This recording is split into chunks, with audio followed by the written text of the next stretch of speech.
Hey everyone, we just want to remind you that this is just a silly podcast. Yeah, like baby games. Yeah, it's meant to be entertainment. It's supposed to be fun. It's supposed to be funny. I mean, it's much fun as you can have bitching, but yeah, go on. I have a ton of fun bitching. Our hate is it's purely hyperbole. There's enough actual hate in the world already. All right. Speak for yourself. I joined the group. We love everyone. We encourage you to do the same. Yeah, okay. We'll do that. We'll do that. Heck, you gotta try. And now on with the show. Just being real quick, I didn't hear the theme song. You didn't hear the theme song?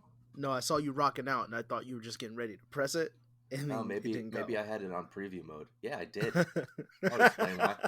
All right, let's start again. Yeah. You should be barricaded in your house and kept off of the street, or sterilized, lobotomized, left in a car in heat, cause the things you say and do tell me your brain cells are with you, and that is why I hate you. Hey everybody, welcome to the podcast. Sitting across from me on this virtual screen is Joaquin. You're supposed to How you introduce doing? me now. You're supposed to introduce me. Oh, am I supposed to introduce you? Oh, Well, I well, I introduced you, guess so. the asshole sitting virtually sitting across from me is Matt. I think with today's topic that might be, I don't know, I'm gonna have to defend myself a lot, I feel like, given what we're gonna talk about today. Okay. Yeah, so just for everybody listening, the podcast is indexed on Google now, but only the trailer's showing up for some reason. They, I guess, are really slow. It's to probably going to index. take like a week to upload. Who knows? Yeah, the first episode is not yet indexed. I guess they just take forever. I don't know exactly why. I did get an email back from Instagram about our account. So when I set up the Instagram account, as soon as I set it up, like literally, I hit sign up, and it went, your account has been disabled. And I'm assuming that's because we have the word hate in our name, and I guess it's probably some automated bot We're that's apparently just citing hate speech by literally yeah, it's saying the word probably hate. just like Yeah. if you have the words "I hate" in your name, they're just like block it. We don't want that coming up. So they probably just did that. So the first thing they sent me was they wanted a sheet of paper with, I forget, like my email address, the screen name, and something else written on it. And now I just got another email where I have to take a picture of said information on a sheet of paper, like with my face. It's getting kind of weird. Are they going to ask you to put your shoe on your head next? I'm not sure. I don't know why these. I don't know why the criteria. That is so weird. Yeah, it's weird. Hopefully, we'll get it all sorted out and we can get that done. But you know, it's going to take a little time. It's just the way it works, especially when you're dealing with Facebook. They're just not good at getting customer service requests. I mean, they're mostly bots, I assume, anyway. Yeah, probably. So I don't know. We'll see what happens. I did I tell you about when I went to do my bottle return a couple weeks ago? I didn't tell you about that, did I? No, you didn't. Boy. Okay, so here's the deal, right? We've got a bottle return place local. You probably heard of them, but you can bring the bottles in if you want. They can count them all for you, and then they give you the cash. Because I guess the way it works is they give you the 5 cents per bottle. In New York State here, we have to put a deposit on every bottle or can, and I think they make like 7 cents when they return it. So they make up 2 cent margin or something like that on every can or bottle. So anyway, you can bring them in. They'll count them all for you, or you have the option of pre-counting them at home, bagging them in clear bags, and you can write how many are on there. So I don't like standing there for like 20 minutes while they try to count the bottles and cans for me. So I take the time and I count them at home. And I think last time I went, I had like 800 bottles and cans because it was a big haul. It had been a while since I had done that. But they have a rule where if you pre-count them, you don't have to wait in line, right? You could just go in, bring your bottles and cans in. They'll just take a quick look, be like, how many they got? No problem. They give you the money. You're done. It takes like 2 minutes.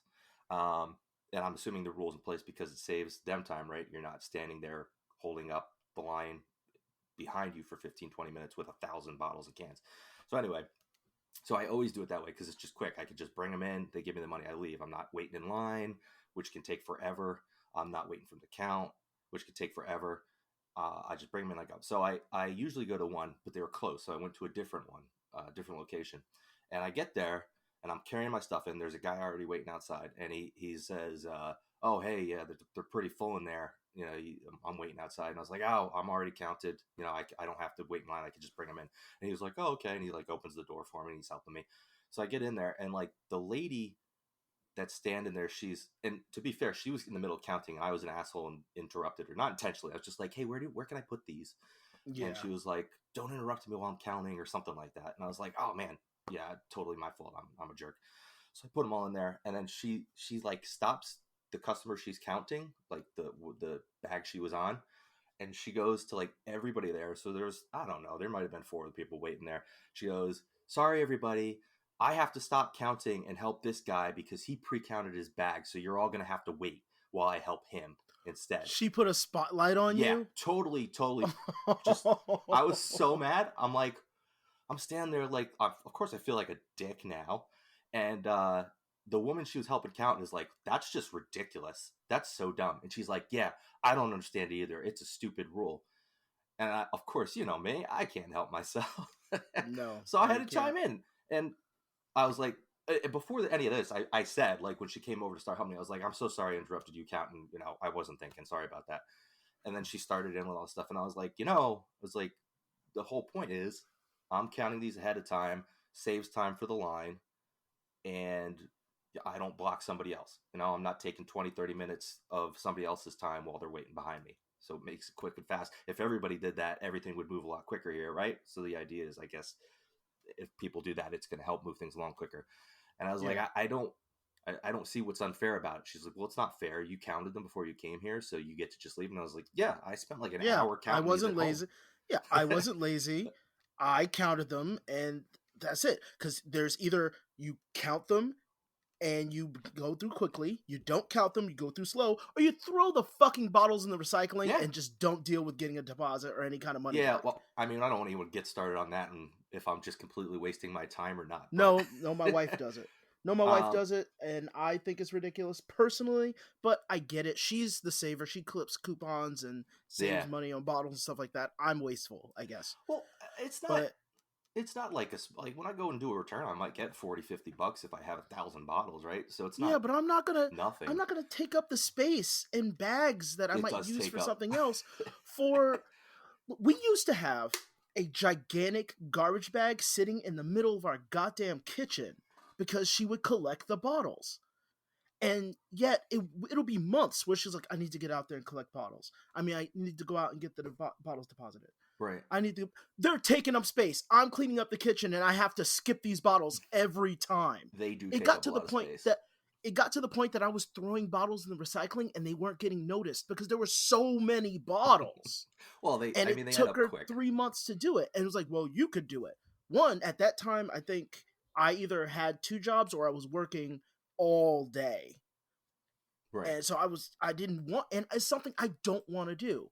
I work hard enough to not do that. Right. If you don't want to do it, that's if you want to save, that's cool. Am I wrong for doing that? I think it's a gray area. I could be wrong and right. And the same thing with her. I personally think it's ridiculous, but I understand. I think it's ridiculous. I'm sorry. I think it's ridiculous if it takes a month for you, or you get to the point where you have 1,000 bottles. I think that's a little excessive. Well, I bag them up and then I hang them in the garage. So they're just hanging in the garage, but they take up a lot of space in the garage, and it's annoying to have a wall of bags just kind of hanging there. But anyway, it was just so frustrating. And I just said to the woman, I was like, it's not fair. It would be not fair if it was only white men can come in here and have their bags pre-counted.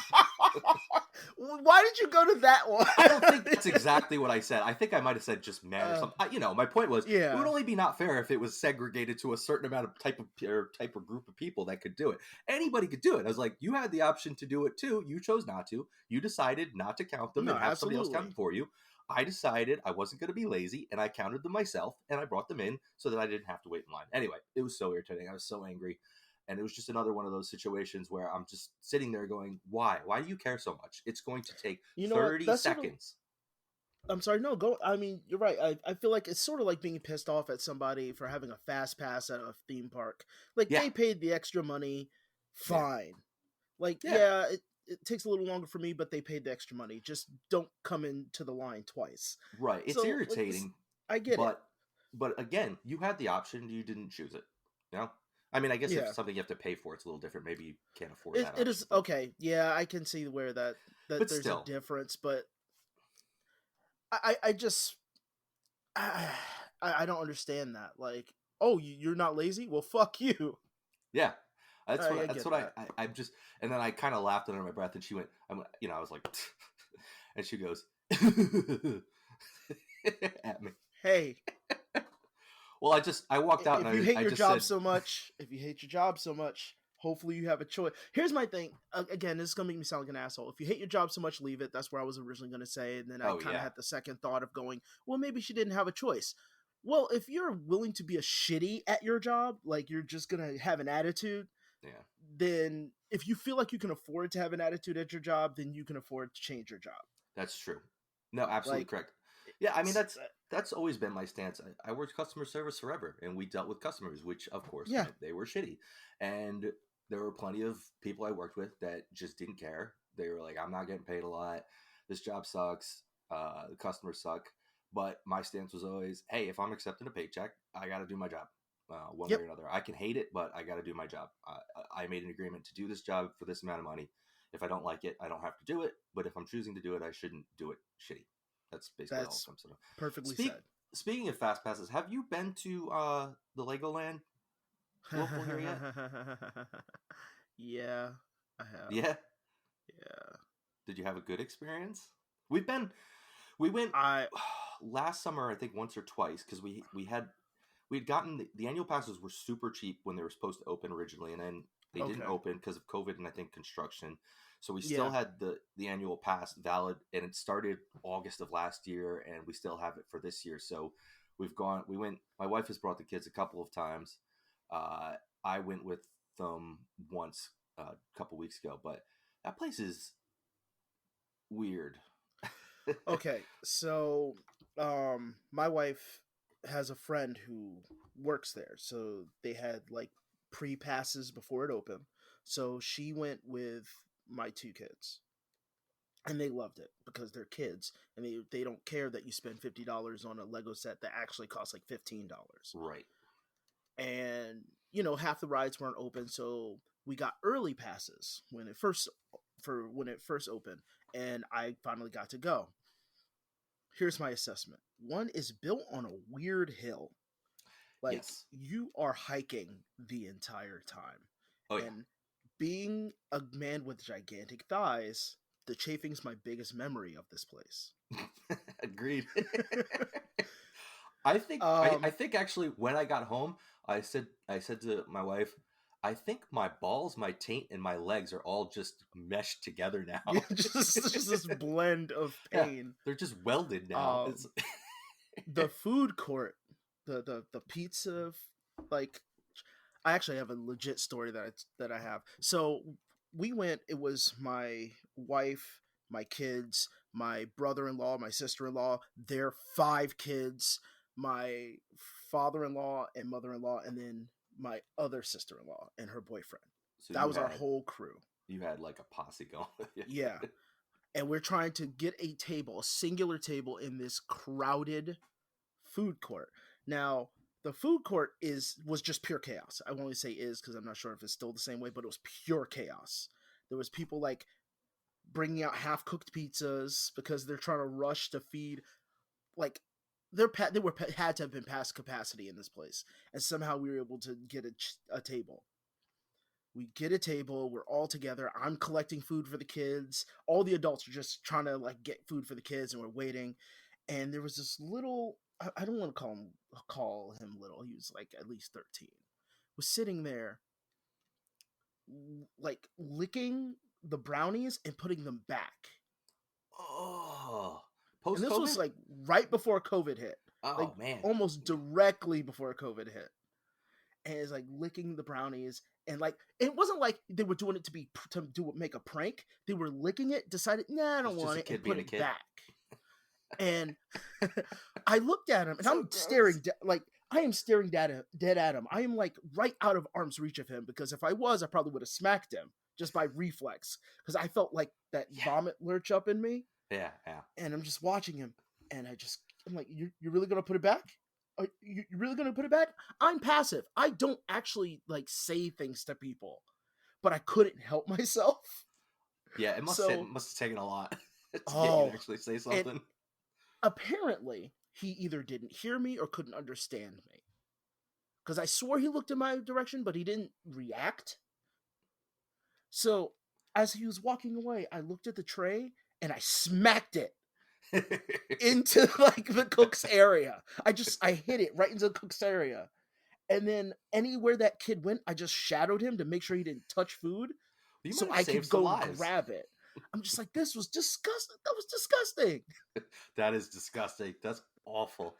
I don't know. And last memory, I'm sorry, is no, go for it. My father-in-law is a firefighter. They're a firefighter family, or was a firefighter, and there's a firefighter like simulation at Legoland.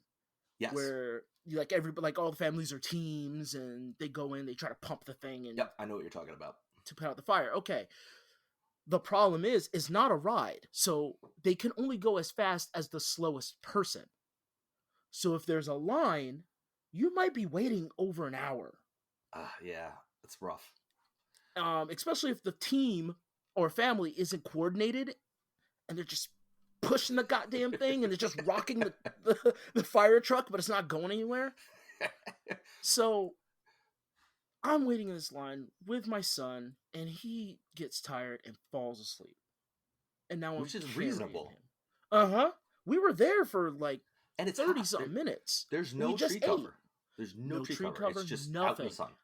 And it had just drizzled, so it was hot after it drizzled. And I'm humid too. And I'm carrying him, and I'm again chafing. I'm hot. Now my arm is numb and it hurts. And my son is putting his full baby weight on me. And I'm sitting there like, God, I hate this place. I hate everything about this. What you said I am in so much pain right now. I mean, look, I don't like being outside. I don't like being outside. I don't like walking. I especially don't like hiking. And you're right. The way it's situated, if you go a certain way, you have to climb up that hill. Like you're just walking up a hill and it's sideways. So it's like you're walking up the hill for like 2 miles. Yep, that's exactly it. Because I'm sitting there holding him, and mind you, I'm ready to go. I'm ready to leave, and I look, and I see up that hill and says the only way I can get out is to go either zigzag up the hill or take the long way around up the hill through a crowd of people. And I just like, well, I hope my ruck marches paid off because I'm gonna lug this child up this hill. It's, I mean, I'm not a fan of like I said, outside. It's definitely geared towards younger kids. But yeah, it's fun. I went on the roller coaster. There's one adult roller coaster there that my daughter went on with me. And she had a great time. I couldn't believe how excited she was to go on a roller coaster. She was so pumped and she loved it. And I was like, man, when I was her age, I was a little scaredy cat. I was like, I don't want to go on that. Oh no, I've become my dad. My dad hates rides now. I used to love them. Yeah, I used to. I guess it's hard for me to say because I don't put myself in a lot of situations to go on rides anymore. Yeah. Did you see the little pirate ship one where you ride the little ship and you squirt that the water? Fun. That was actually fun. I was waiting in line and there were like, I don't know, 2 or 3. I keep saying the word like. I got to stop doing that. I'm going to get better at my podcasting. If we keep this up, we might. Speaking. I might not sound like shit. So yeah, I get it. It'll eventually get to the point. Nah, you sound good. I got to stop saying the word like. I noticed that in the last episode. Anyway, there was a group of teenagers on one of the boats, and they're squirting people in line. And I'm just standing there waiting because I'm getting closer, and I'm like, oh, I'm waiting for somebody to squirt me. And of course, some group of kids on a boat starts squirting me, and I was like, fuck are you doing? It's like, why are you being an asshole? You think I'm standing here wanting you to squirt me with that thing? I can't go anywhere. You're such a curmudgeon. That's the point of the line. That's what I thought about it the last time we went, and I'm looking at it, and I was like, I mean, I guess that's kind of the whole point of it. It's really hot, and I'm sure I'm yelling at I literally yelled at these kids spraying me from the boat. My wife didn't really seem to mind. I don't know. You know, it's really funny, actually, because I you know what? Now I take it back from the things that I did hate. I did really like the park. Like with the spongy, bouncing ground. The like playground type area. Mm-hmm. It was all chaos, all insanity. Yeah. But I know child me would have loved it. Oh my god, child me would have loved it so much. There's 2. There's one that looks like I don't even remember. I think one looks like a cruise ship and one looks like a pirate ship. If I remember. I remember Anyway, the pirate ship. I don't remember a cruise ship. It was. But it was. I was too busy looking after 7 kids. That's a lot of kids to keep Yeah. track of in a theme park with tons of kids running around just everywhere. Oh, I lost them a couple of times. Anyway, I guess maybe we could start moving into our topic. We've been talking about other stuff for 20 minutes and we haven't even started on our topic yet. So I guess we can. And we did bring up restaurants. Why is my topic music not playing? Come on, play, man. It's not playing. You're bad at your job. It's okay, Matt. That's the wrong one. You are so bad at your job. It's not working. You're not working. It's not playing the right one. I don't know why I won't play it. All right, hold on. Let me see if I can figure out why this isn't playing. I'll just edit this. It's fine. I'm gonna. No, that doesn't work out. Let's try it again. There we go. The topic this week is a kind of iffy one because I think we're on opposite sides of this argument. I don't remember exactly when I thought this would be a good idea for a topic, but I think it was sometime after a visit to a restaurant that I did not like. In fact, I'm sure that's when it came from. And I can think of numerous times that I had bad restaurant visits. But this week we're going to talk a little about inattentive restaurant waiters. Or servers, sorry. Inattentive restaurant servers. I don't know what the right term is these days. Service people, wait staff.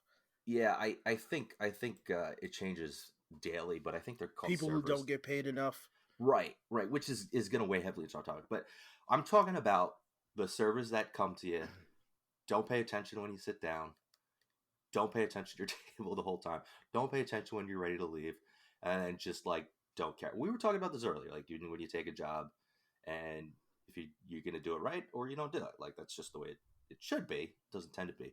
But man, do I feel like I run into this all the time, and I know that there's lots of variables to this particular situation, but I've had some really bad. I feel like almost every time I go to a restaurant these days, I have a terrible experience with one thing or another. Just thinking back to the last few times I've gone out to eat, and it hasn't been a lot. I think probably since COVID, I've been out 5 times, maybe. Not much. We don't get out often, but that's what I'm talking about. I'm talking about that server that you get there. Like, okay, so I went to a local Italian restaurant with my father when he was up. Lives in Florida. He and my stepmother came up, and my grandmother. We went out to eat at a local Italian restaurant. This was probably a year and a half ago, and it took I think about 30 minutes just for the server to come over. It took over an hour for our food to come, and then it took another 45 minutes to get the check. Like, at least it was just awful. And I get there are a lot of situations, right? Like you said, they do not get paid enough. I don't even know how that's a thing where it's legal to say we're allowed to not pay you minimum wage because you're getting extra money through tips. It doesn't make any sense to me. I get that, and I get like there's a lot of stress. I think the server was by herself this particular day. I don't think anybody else was there. I think there was only one other table or 2 other tables when we were there, but still, I think she was by herself. But she did not say anything about it. She didn't say like, "Hey, I'm sorry it took me so long to come over. Sorry your food took so long." The owner came into the dining room at one point, because I know the owner had been going there for years. I've seen him a million times. He came into the dining room to say hi to another table. He must have known them. Didn't say a word to us. Like, sorry it took so long. Sorry your food's taking so long. It was crazy. And I don't know. It drives me nuts. I know it shouldn't, but it drives me crazy. I get so irritated. What are your thoughts? I mean, I honestly haven't had many memorable bad experiences at restaurants, at least where the wait staff was at fault in any way. I mean, I guess I went to a buffet, not a buffet. God, I'm calling it a buffet. An Asian fusion type of restaurant. Do buffets exist anymore? I don't know. I haven't gone to a buffet post COVID. Yeah, I feel like they might have gotten like they're not a thing anymore. I could be wrong. Not sure, but I have gone to restaurants since. I've even gone to IHOP, and the wait. Me too. I haven't had any problems. Even like the worst waiters we've had, really, like they would come up once. Is everything all right? Your mouth is full of food. You go, give them the thumbs up, or look like a jackass stuffing your face while they ask you, so they don't have to actually take care of you. Yeah. No, I but get if that. Yeah, but if I had like wait staff make a mistake, they'd apologize because it's an honest mistake, and I'm like, I don't care. No, I honestly, mistakes I'm fine with. I'm okay with mistakes. That's not a big deal for me. well, I'm talking about mistakes and not owning up to it. Like they'd own up to, like, oh, that was my bad. Yeah, I'm like okay with there's mistakes. a difference. Even if they don't, I know a lot of times mistakes are not even their fault. It might be the cook's fault, Yeah. Or something like that. Like they forgot something that you needed. Yeah, I'm fine with that. You could bring my burger over with pickles when I don't like pickles. I'm cool. I'm not gonna make a big deal. It's we went out for our anniversary just a couple weeks ago. We went to a different Italian restaurant in town, and it took forever to get to have somebody come and take our orders. That was fine. We were chatting, we were having a good time. But when it was time to leave, we were done. We were clearly done. Our plates are empty. We moved our plates up. The waitress did not come over, like, at all. Had not come over since we got our food. She didn't come over to, like, say, how's it going? Ask if we needed another drink. And I guess why it bothers me is because I don't want to be the guy that's like, excuse me, and like raising my hand because I feel like an asshole. No, I get that, but well, I mean, again, this sucks because there's so many situations. There are so many situations that cause that to happen, and you know what? Mental breakdown could definitely be one, because being somebody who works in that business is just it's so mentally exhausting.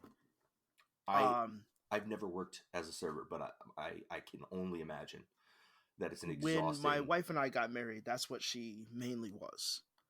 And I'm not siding with it because, my wife was wait staff, so obviously I'm going to have a bias. Like, no, because my wife and I have disagreements on everything but that.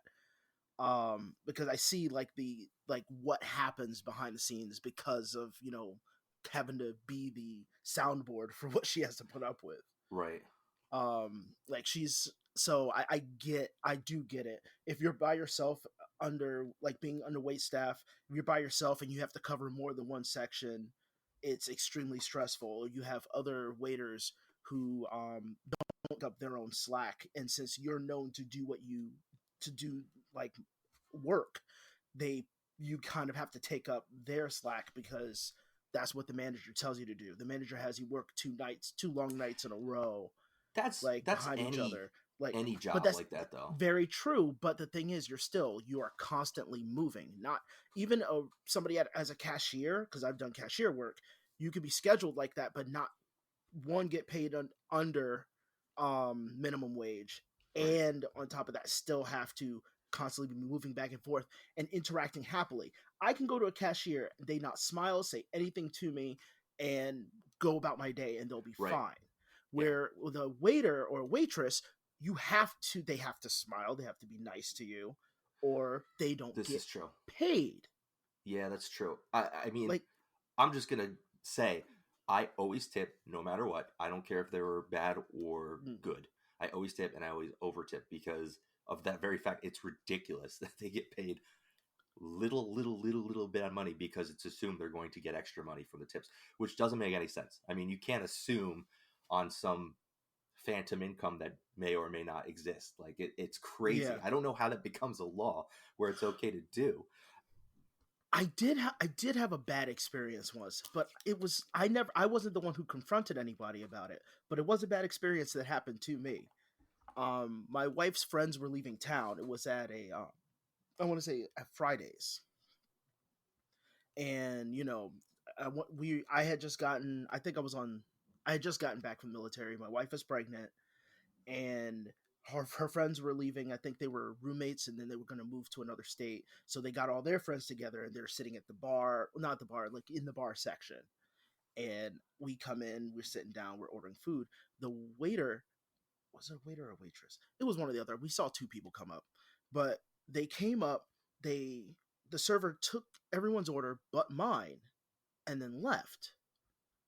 I'm like, Okay. I want food too. Yeah. So they bring everybody's drinks, and I'm like, well, excuse me, and they leave again before I can say anything. And I go over to my wife. I'm like, what are you? Is it just me, or did they just not notice me? So then they finally come back a third time, and I order. I like just kind of cut through and order my drink because I didn't really want to eat. And my wife is pregnant; she cannot drink. Everyone else is drinking, but her. Right. I almost like I get that the person leaves. They acknowledge me. They leave, and they bring the drink and they give the drink to my wife. Yeah. By accident, did she notice? Well, my wife said, I ordered water. This isn't like the water never showed up, but they gave her the drink and her friend, and then the person leaves again. I'm like, that's what, okay, I wanted food. Why are they ignoring me? And my wife's friend goes, excuse me. And she pulled the black card for me, and I wasn't trying to even go there with it. But it's just this tiny, blonde, skinny, thick horn rim glasses, like white girl, is just berating this waiter. And I'm sitting there like a child because I'm not going to say anything. I'm not okay with that. But I don't know why they ignored me, and I don't want to use that as an excuse. Yeah. Well, I still to this day don't fully understand what like the translation error was. Yeah, I mean, things like that happen all the time. And I'm just to be very clear, it's the inattention that drives me nuts. Mistakes, I have no problem. It happens all the time. Getting something I didn't, my food comes out 20 minutes after everybody else's, or my order is incorrect, or like stuff like that's fine. I'm not going to let that get me super agitated. It's just like, I need to leave and I'm waiting for my check and no one's coming over. And I told someone else, hey, could you please get my check for me, or tell my server to get the check for me, and I still don't. And I like when we went out for our anniversary, I waited 30 minutes after I told somebody, hey, could you let the server know that we need the check? I waited another 30 minutes, and it was, I guess I could have gotten up and gone over to her, but there's a lot of social pressure with that. Yeah, I feel like an idiot. I'm not like, as far as berating or talking that, and I've seen this said elsewhere, but I feel like that is such a good gauge of a person's compassion towards other persons and how they treat other people is how they'll treat a server, because it always seems to work out. I've gone out with people who are just shitty people, people I worked with before, or something like that I wasn't really friends with. We were just went out as a group or something, that have treated servers just awful, like just berated them, talked down to them because of something silly, like they spilled a little something on the table or they made one minor mistake. That's nuts. Like I'm never gonna mess with somebody that's making my food, right, or has access to my food. No, that's a rule I think we grew up with. Yeah, like, you don't mess with somebody that's serving you your food or has access to your food before you eat it. That's just stupid. But even beyond that, I feel like way about anybody's like in any kind of service, like if they're a bellhop or somebody in a Target, like I just It feels wrong to do that. Like it does. I think, I don't know if that comes from working customer service or if it's just normal human empathy. I'm not really sure. Yeah, but I mean, when I worked retail, I dealt with so many customers that were just awful human beings, just terrible people. Or they tell you how to do your job. Like, well, I used to manage people like you, so this is what you're supposed to do when dealing with a customer. I'm like, go away. Go away. When I worked, I guess I won't say where I worked, but when I worked in the music and movies and media store that I worked in, I had a boss once that was just terrible. FYE? No, I'm sorry. No, it wasn't FYE.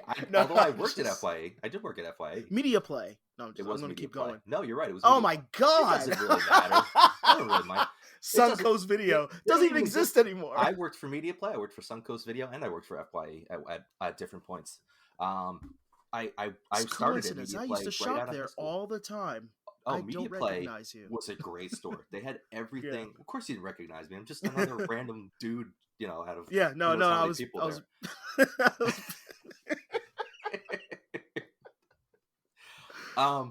But he was just a terrible manager. Like, he just made bad decisions.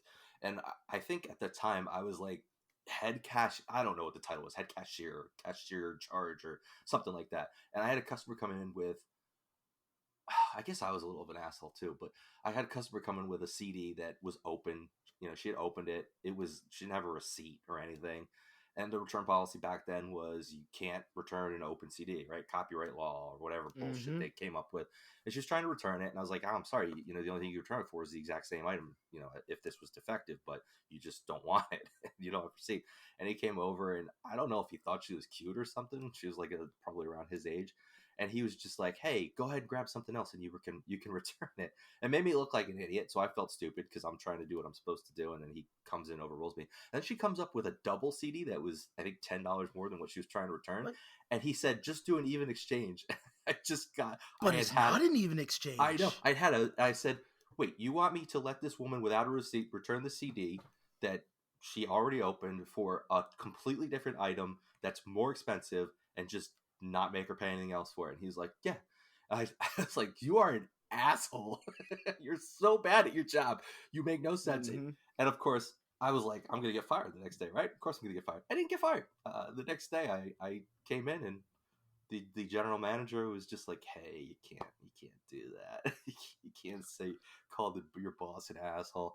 I didn't care. I was just so frustrated and irritated. But customer service is hard. Yeah. Especially, like you said, in food service, where you're expected to be nice and smile and be welcoming and helpful, where if you're a cashier and you're having a bad day, you can just be an asshole. Like, no, it's not going to make a difference. No one's going to call you out on it more than likely. One thing I've noticed, at least like sitting in restaurants, is you can tell what the vibe of like the relationship that the wait staff is going to have with not just the customer but with each other, is if and how the manager is on the floor. So if the manager is on the floor, that's a plus. But then you have to look at how everybody's reacting around them. Yeah. To tell if the work environment is toxic or not. I know that has nothing to do with what we were talking about, but that generally will affect the way that they react to you, in my opinion. Anyway. Yeah, no, that makes sense. And like you said, you never know. There's so many things that go into it. Somebody could just be having a really bad day and they're just off. They're just not with it. They're tired, and they just don't have the capacity to even think about, like, okay, I should go check on this table and see how they're doing. Or there's all kinds of things that come up. I don't know. Or they're trying to eat their lunch, but their boss wants them to keep working because they don't have the workers at the time, or somebody had left early, so somebody got sick. Yeah. And so like now you're waiting for your check, but they're trying to scarf down their food. Yeah. I'm sorry, go on. No, it's true. I don't know. Maybe I'm feeling differently about this particular group, and I don't. Oh no, you had apparently a string of bad, like I did. It was like a string of. Maybe it's just my face. Maybe they just see me and they're just, hey, this is not gonna be good for this person. I'm gonna treat. I go back to you're a curmudgeon. Yeah, but nobody knows that. Like maybe they look at me and just see you have real resting bitch face, dude. I think it's resting dick face. Oh, speaking of, so after our truck nuts discussion last episode, I was really, really keen on. I was going to print out, because I have my 3D printer working now.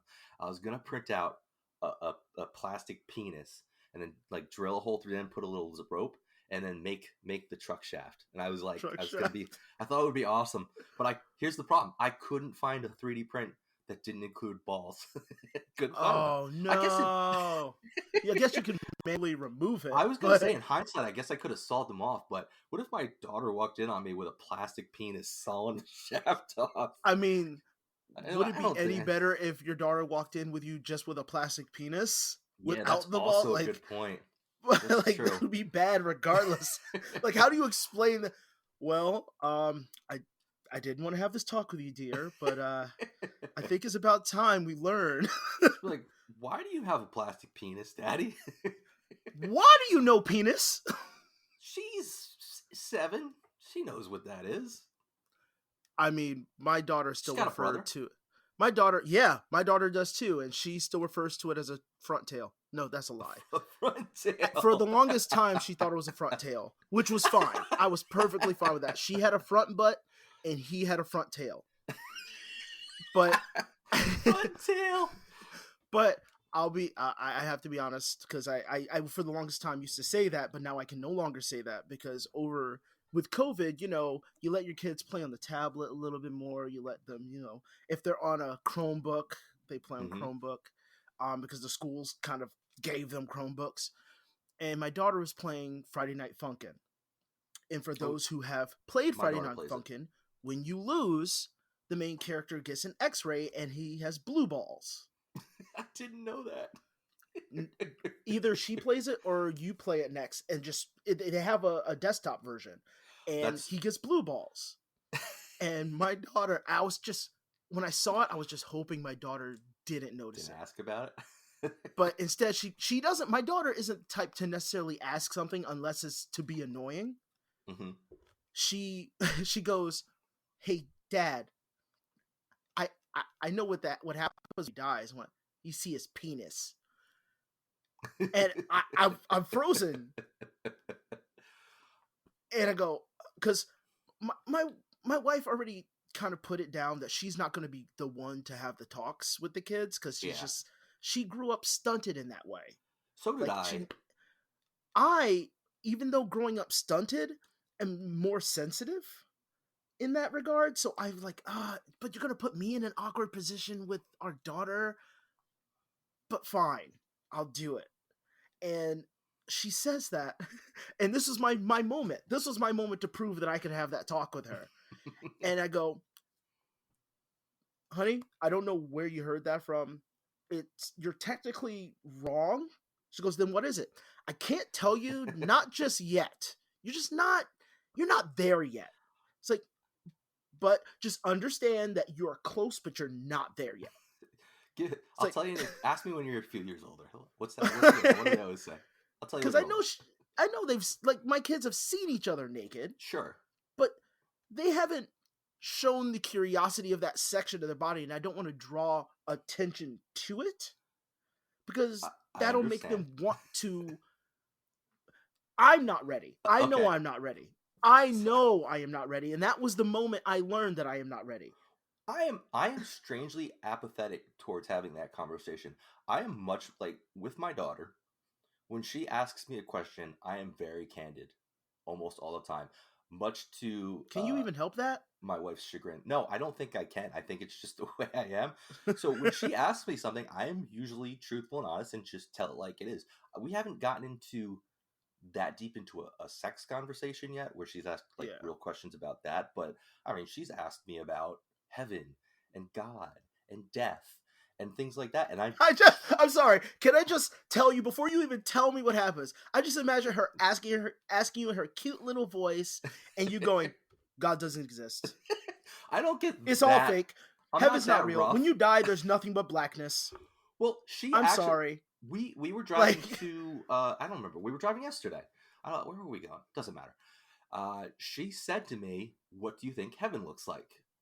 And in my head, my immediate answer was, I don't think it looks like anything, because I don't think it exists. I haven't ever been that. That was a softball. Well, yeah. I haven't ever been that blunt with her. Like I've said, my wife is Catholic. I was raised Catholic. My wife sings in the church choir with my daughter now. My daughter goes and sings with her. Yeah, they sing at church. So my daughter has learned a lot about Catholicism and Jesus and God. And she brings it up sometimes and asks things to me, and I never just throw it under the bus. I say, I'll say, there are many fun to really poo-poo on other people's faith. No, I get that. There's not, and that's not. I'm an atheist, but I'm not that type of atheist. I'm not the. Yeah. I'm gonna shit on religion type of atheist. I think as far as religion goes, if it's good for you, great. If it helps you, great. If it's therapeutic, as long as you don't have any negative traits from it, we're good. Right. So I'm totally fine with that. But, when she brings it up, I'll say, hey, there are lots of religions in the world. There are people that believe in a God but don't believe Jesus was God. There are people that believe a different person was the son of God or the prophet of God. Or there are people that believe there are many gods. There are people that believe some people like Marvel. Some people like DC. Right. Other people like manga. So I'm never that blunt, but she hasn't, come out and straight asked about anything sex related yet, and I'm kind of afraid that when Bless she her does, sweet little heart. well, I'm afraid that when she does, I'm just gonna be blunt, and I don't want to be blunt. I'd rather, like you said, No, few years. like your But here, daughter listen to this. recently tried to double jump. I don't want her to ever. Yeah, she was really as disappointed when she realized that double jumping is not physically possible. Well, listen, I'll tell you the story about my son. This is a really embarrassing story. I don't think I've told you this. He like a couple months ago, he just runs up to my wife and he goes, "Mommy, my penis got bigger." And she was like, "What?" And he's like, it got bigger. And I think he had an erection of some sort. This is a really creepy thing to talk about. And it really is. It's so awkward. And then like later he goes, "It got small again." And he has since said it to me. And I'm like, I keep telling him, you don't talk about that to other people. That is a private thing for you. Don't talk. You don't need to tell people. Keep it to yourself a little bit. My son tends to really like. He likes to run around. Like he won't think to go to the potty until he's changing his pull up. Because he wears a pull up overnight. Just because we're still working on the peeing before bed and hopefully waking up dry thing. So he can go all day, even taking naps, without needing a pull up. But overnight, he just needs it. Yeah, same with us. He'll run on with his butt out, just running around the house. So does I'm my like, son. okay, dude. This kid was wielding a lightsaber in a pajama top and nothing else, just swinging his lightsaber around. And I'm just Which like, lightsaber? Boy. All three. He has a double bladed too. He has a Darth Maul lightsaber. Yeah, and our son does the same thing. He's like, Dad, fight me. Want pants like, on. Not until you have pants on. Yeah, I have to tell. Sometimes he wants to. He'll say, "Hey, can I sit with you?" I'm like, "Not until you put on some pants. Go put on some pants first." And just for anybody listening, our sons and our daughters are very, very close in age. So my son and Joaquin's son and my daughter and Joaquin's daughter are very, very close in age to each other. So we're kind of mirroring. Yeah, we're kind of mirroring each other as far as our child experiences go with them growing up. But yeah, it's so awkward. But one of my favorite things, I know this is completely off topic because the topic, is we're already off topic. Agree, yeah. Way off topic. With my son, he right before his bath time, because I'll be filling the tub, he goes, "Dad, can I be the Hulk?" I'm like, "Yeah, sure, whatever." Being the Hulk for him is taking his shirt off and running around like the Hulk, with his shirt on. like hitting things, smashing things before he gets into the tub. But one day he says, "Can I be the Hulk?" I go, "Okay," and I'm filling up the tub and I look up and he's naked. He goes, "Dad, I'm naked Hulk." Smash, and I just lose it. I lose it. That's going to become canon in the MCU. There's going to be just naked Hulk. That is the one everyone should fear. That's the one that would beat Thanos. Naked Hulk is coming for you, Thanos. I don't know why Hulk is so conversational now. He's confident at that point. Too many words. Yeah, he's just confident in himself. He's just let it all hang out. He doesn't care. All right. I think it's about time we have to start wrapping up, but I do want to throw in our end segment. We thought it'd be a good idea after talking about somebody that drives us nuts to just mention somebody that makes us happy. So this is the easiest one. I'm just going to say the people we love, people who hold the door for you. It's such a simple thing. Oh my God, yes. That feels euphoric. It's so good, isn't it? Sometimes I hold a door for somebody and they turn around and look at me like I don't know. I helped them give birth, or I saved them from an accident. Like I did the most amazing thing, and they're just, "Thank you so." Nobody does that anymore. You know what? It's such a simple thing. It's I think it's something that we take for granted because I like that minute second of human connection. Yes. When you and this stranger, like let's say there's two doors between like the restaurant or wherever you're going. You hold open one door, they pass you, and then they hold open the door for you. And it's like you just had a bond formed that's like this deep connection that you can't even explain. It's on a molecular level. You just feel so connected to the human race, and that there is good in this world and there are good people out there. Oh, it's so, especially like if you're holding something too and you really needed it, and they hold the door for you and you're just like, thank you for that. Just thank you. Oh, it feels so good. Yeah. Oh, it's the best feeling. So we think we're gonna try to bring that up every week now too. But that's the show for today. I think. Anything else that we want to talk about before we go? No. So guys, thank you again for chiming in, listening to our podcast. If you want to send us a message, you can go to andthatiswhyihateyou.com. You can send us an email. You can send us an audio recorded message that we play on the show. Please please subscribe, whatever you're supposed to do on the podcast platform you're using. If you liked it, share it with a friend. And I guess that's it for today. Yep, much appreciated. Take care, guys. Oh man, is it not going to play again? Probably not, right? Of course. Let me not. It's still recording, actually. Here we go. Yeah. There we go. Nothing wants to work. You're going to figure this out at some point. Oh well.